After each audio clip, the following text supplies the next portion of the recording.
Jewish-American journalist Norman Cousins once said, "History is a vast early warning system." This week, we speak with Oren Kessler, the author of Palestine 1936, who would likely agree and add missed opportunities.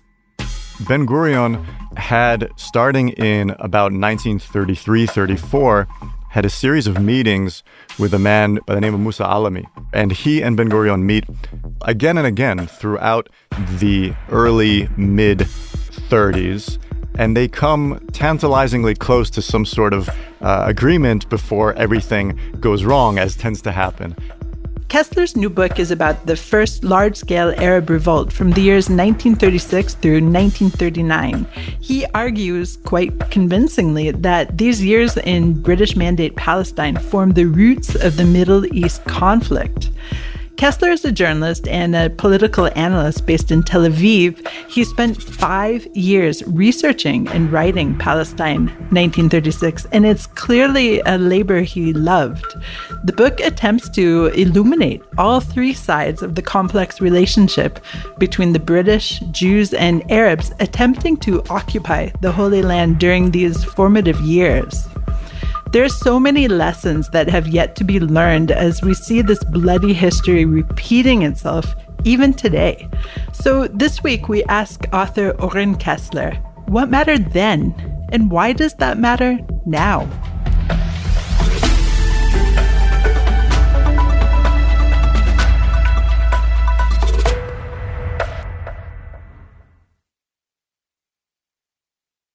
Oren, thank you so much for joining me today in Jerusalem's Nomi studios. Thank you so much for having me. This week, we're going to do something a little different. And instead of talking about current events, we're going to go into our time machine and go back to 1936 to 1939. So this week, I ask you, Oren, what mattered then and why should it matter still today?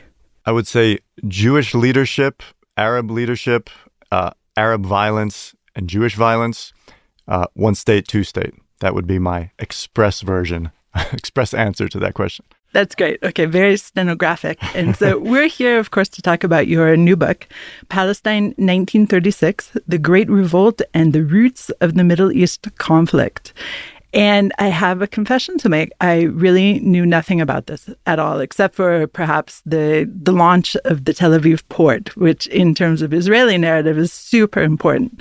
But I have to say that the most salient point that I took from this book, and forgive my ignorance, is that there has been a Palestinian national identity for a really, really long time. Would you agree to that? Different scholars have different views on that, certainly. One of my central arguments in the book is that this period that I'm writing about, this 3-year period, was extremely formative in creating that Palestinian Arab identity, which is not to suggest there was nothing before, but that this was really the crucible in which virtually all strands of Arab society in Palestine united, at least ostensibly united behind the leadership of a man we will talk about, Haj Amin al-Husseini, the Grand Mufti, but united in a common purpose against a common foe, namely the Zionist movement and its imperial facilitators, the British Empire. So when I was reading the book, I had the sense that I already knew all the players on the chessboard, but we rolled back the game to a starting point that I wasn't aware of. And so we already hear about David Ben-Gurion, Chaim Weizmann, the Mufti, as you mentioned, and a slew of other characters in the Palestinian side that I wasn't aware of, sadly. And very amazing, crazy characters such as Orde Wingate. Crazy story. I hope we talk about him. But you're resetting the board in such a way that it really felt like we see a parallel starting point. Was that your intention here? My intention was really to fill a gap in the literature. I think it's safe to say this is the world's most written about conflict. The bookshelf of all things Israeli-Arab is creaking under its own weight. And yet, for some reason, this particular revolt and everything that emanated from it, this chapter in the conflict and in the history of Zionism and of this land, hasn't remotely gotten its due in English. It's typically treated over a few pages in broader histories of the conflict, or at most a chapter, but there's been no general interest history of this, again, the revolt and all of its repercussions in English. And that was really the gap that I set out to fill, because I believe, and I argue in the book, that as formative as it is for the Arabs of this land, it's equally formative, arguably even more so, for the Jews, for the Zionists, for the conflict as we know it today, and even attempts to resolve the conflict. That so many facets of the conflict took shape in this period. So that's really what I set out to do. And you can just sense as you're reading the book, and it was so dense and packed with information and characters that I digested it really slowly. I've been reading this book for months, as you know, and really enjoying it as much as you can enjoy a very tragic, bloody history at the same time, and just really learning and letting it soak into me as I was reading it. But at the same time, you can just see the same scenario playing out again and again and again, including, I would argue, the missed opportunities of Jewish and Arab dialogue. You mentioned at least two incidences in which David Ben-Gurion was in dialogue, and it just felt like, if only. So tell us about these instances. I really wanted to tell this story through people. That may sound like a bit of a cliche, but I really wanted this to be a book that illuminates great historical events, but through individuals, through human beings. And I chose several characters on each side, and those are three sides. This is a triangle, right? The Jews, the Arabs, and the Brits. We tend to forget that third side. One of my main Jewish characters will be known to your listeners. It's David Ben-Gurion, who even at this time was essentially the undisputed leader of the Jews of Mandate Palestine, Eretz Yisrael, the Yishuv, as we say in Hebrew, the pre-state community.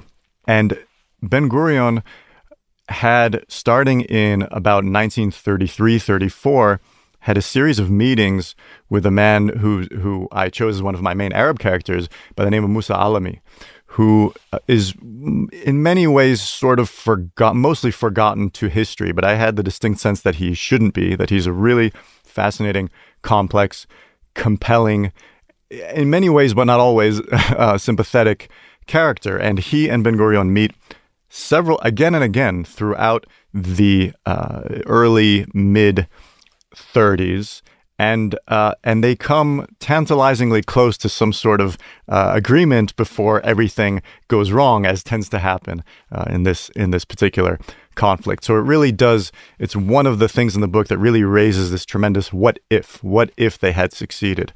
What if it were Musa Alami who was the leader of Palestine's Arabs and not Haji Amin or some of the other more hardline leaders? So I thought it was really fascinating uncovering these meetings. And as you mentioned, there's a certain thread of tragedy running through it because of these missed opportunities. Another theme that we're well aware of today in terms of modern history is, of course, the infighting within the Palestinian people. And whereas at the beginning, the revolt in 1936 was very grassroots, and then the leaders, of course, jumped on it and started manipulating everyone for their own, agendas, as usual. It just appeared that the unity between the Palestinian different peoples, including Bedouin tribes, everyone seemed to be on board in the beginning. It just dissolved so quickly. And of course, we see that until today.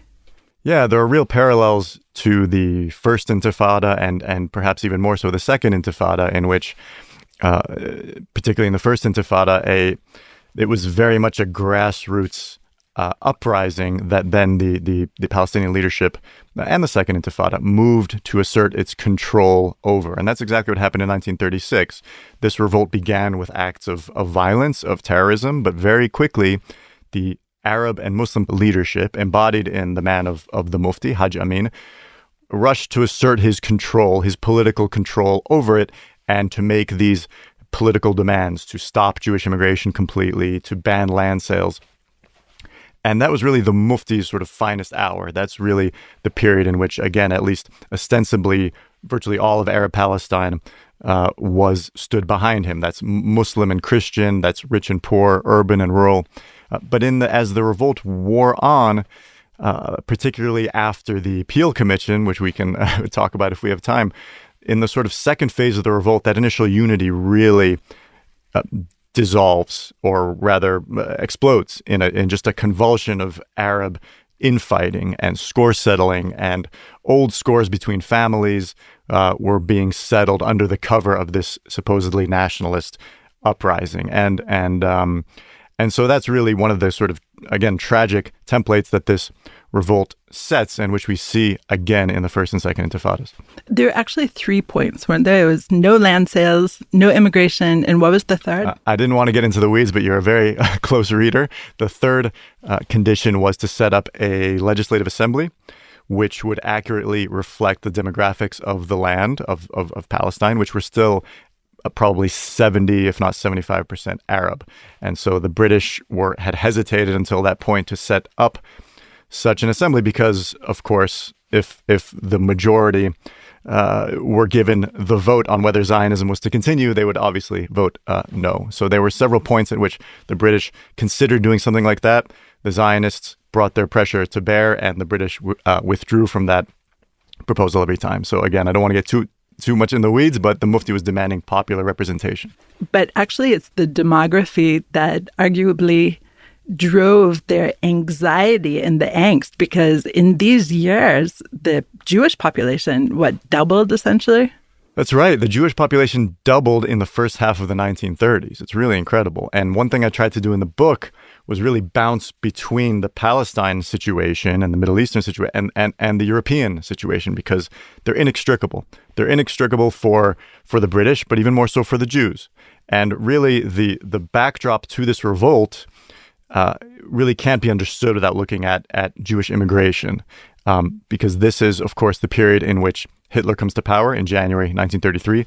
There are other anti-Semitic movements on the rise in Europe, in Romania and Poland and Hungary. And Jewish immigration to this land is really turbocharged. And as mentioned, it doubles in just 4 years. And in 1935, just before this revolt breaks out, it reaches 60,000 in a single year, which was double the year before.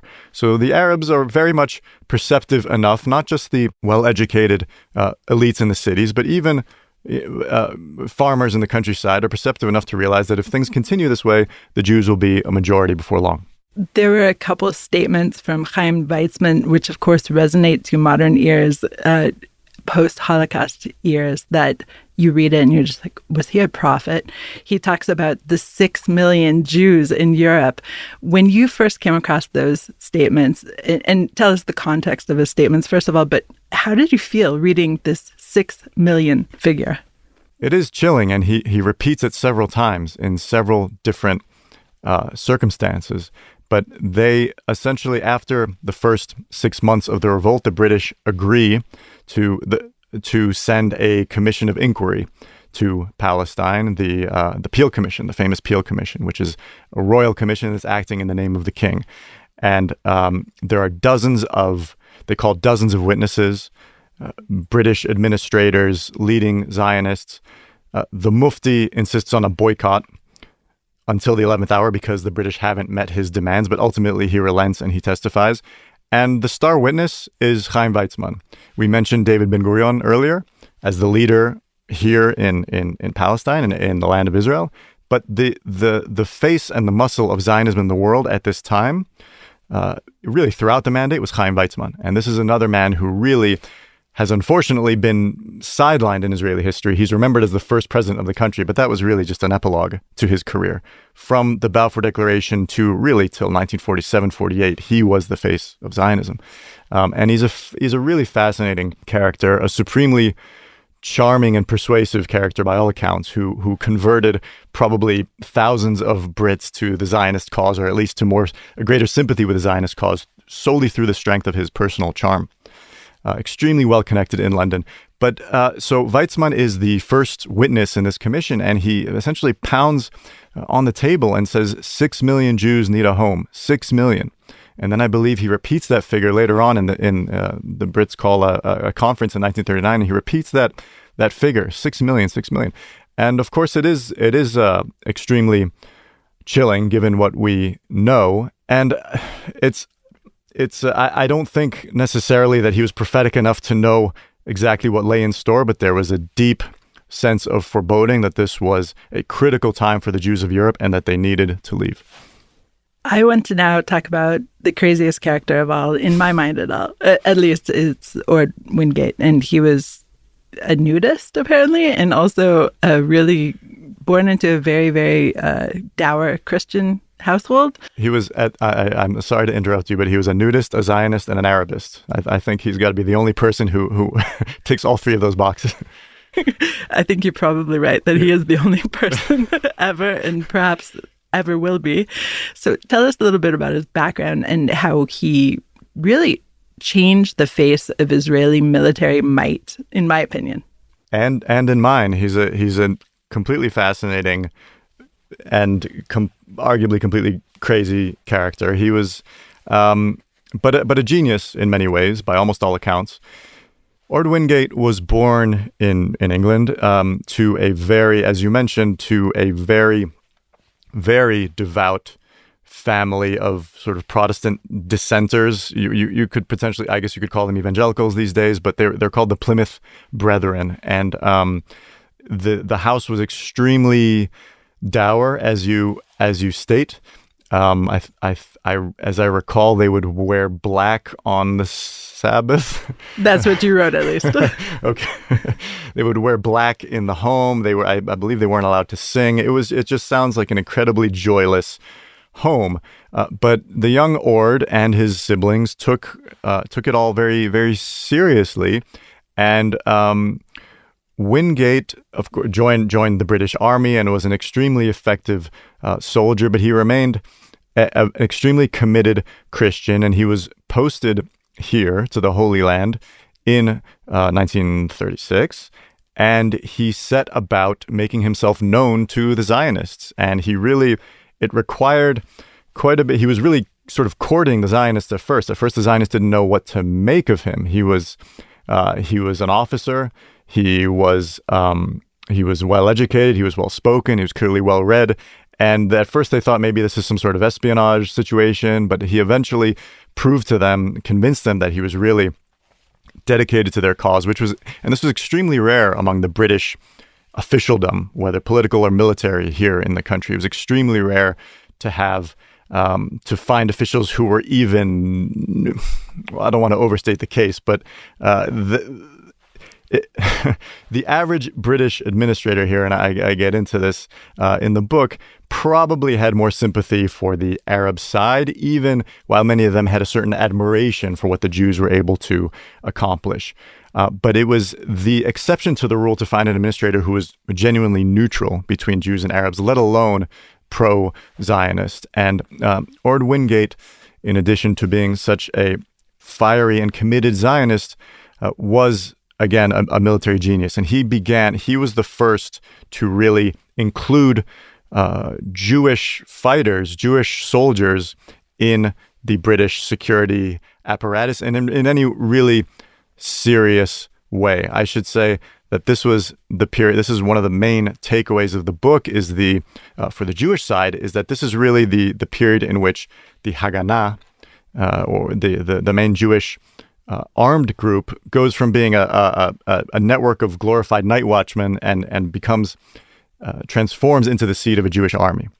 And Orde Wingate had a large role in that. He created something called the Special Night Squads, which were mixed British-Jewish units that operated at night and took the fight to these Arab armed bands, and they were extremely successful. And these units included men like Moshe Dayan and Yigal Allon, who really formed the core of the future IDF leadership. He was very overtly Zionist. He previously had been stationed in Sudan, I believe, and had taught himself or learned Arabic. And then when he got here to the land of Israel, he taught himself Hebrew. How did that go down with his superiors? Yeah, it was extremely rare for British political or military officialdom here to learn Hebrew. It was extremely rare. And I actually found in the British Library, I found copies of Orde Wingate's Hebrew homework. and I didn't. I wanted to include it in the book, an image of it, but we didn't have room. But it's really, it's quite something. He's really extremely dedicated to learning Hebrew. He even tries to give speeches, pep talks to his troops in Hebrew with mixed success. But yeah, he's an extremely eccentric character. He had a habit of welcoming guests in the nude, as you mentioned. He had a habit of eating onions like apples.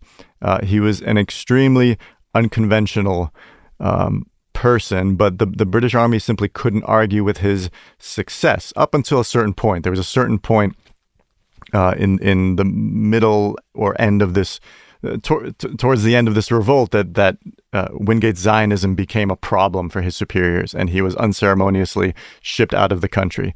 But until that point, they simply couldn't argue with his success in taking the fight to these Arab armed groups and stopping sabotage of the oil pipeline from Iraq, which was a huge problem for the British at this point. So yeah, he's definitely probably the most eccentric character in this cast of quite a few eccentric characters.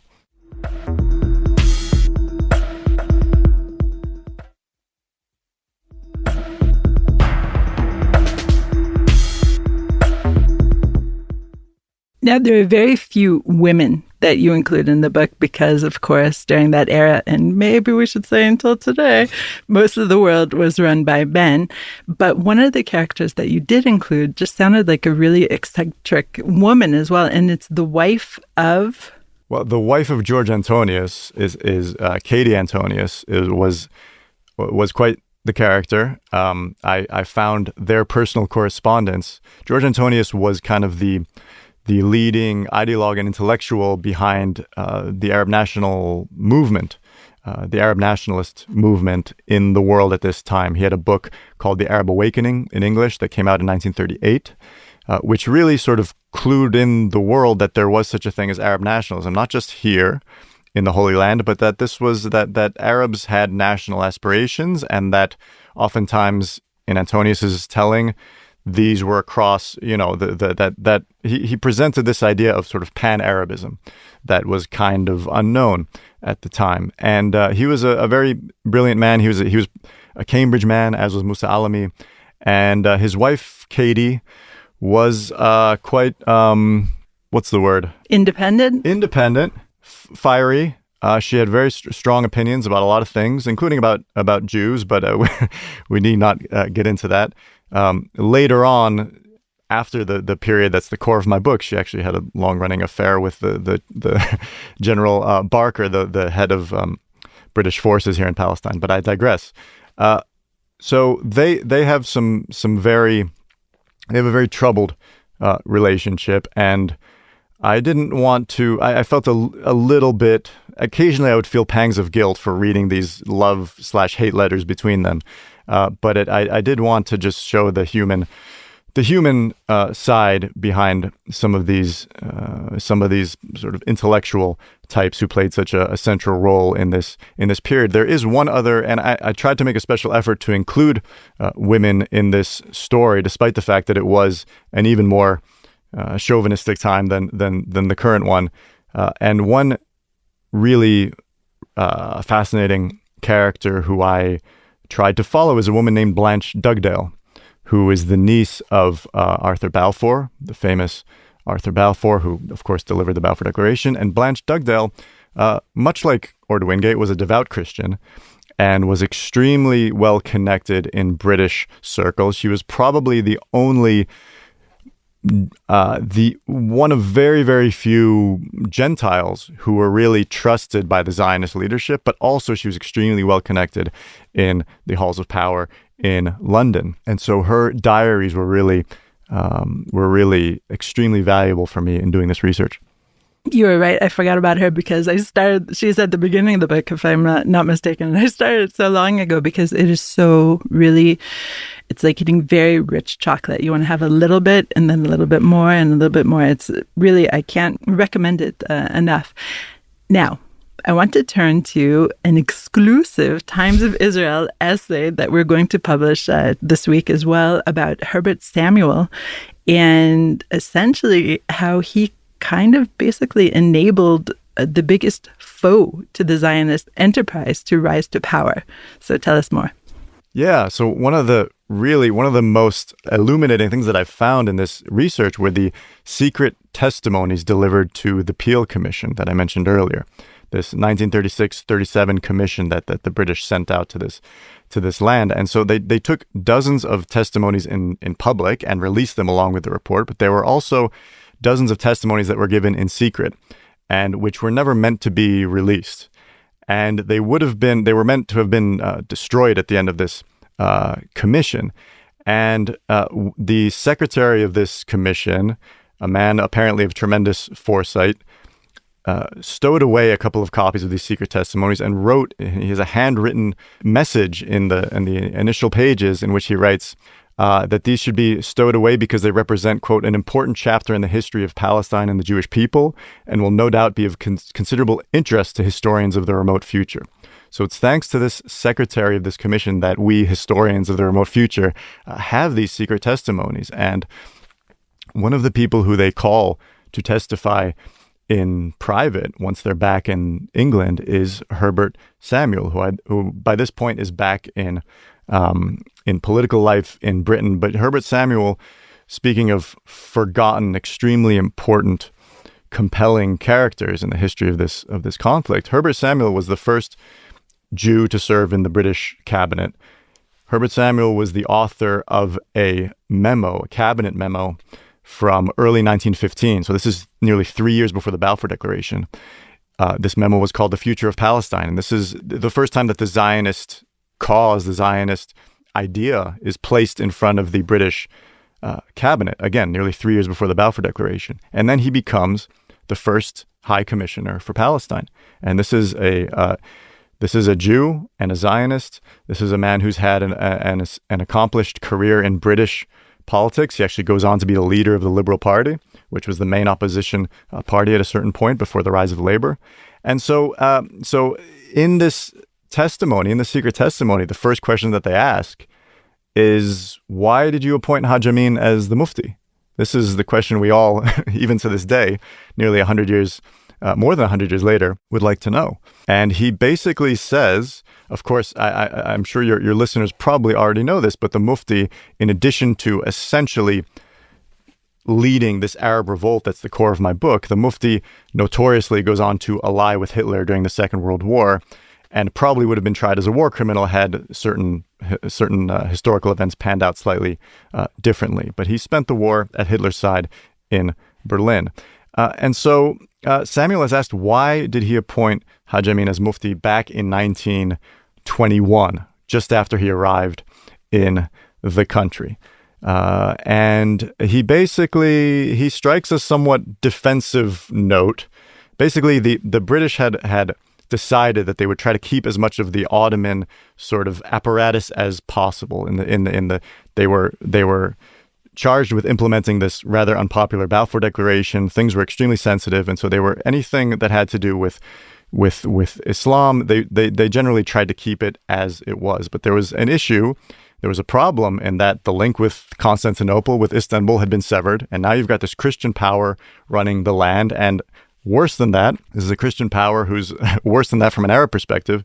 This is a Christian power that's declared before the world that it intends to create a Jewish national home in this land. And so, again, I'll try not to get too much in the weeds here, but the Ottoman precedent was that the Islamic local leaders would have a vote for who was to be the Mufti, and then the authorities in Istanbul would decide from the top three who would get to be the Mufti of Jerusalem. And Samuel, as kind of the successor of the Ottoman authorities, that was the setup. So namely, the local leaders would vote for the Mufti, and then Samuel, as the new boss in town, would choose between those three. So they hold this vote, and unfortunately for Haj Amin, he comes in fourth. So he's not even in the running.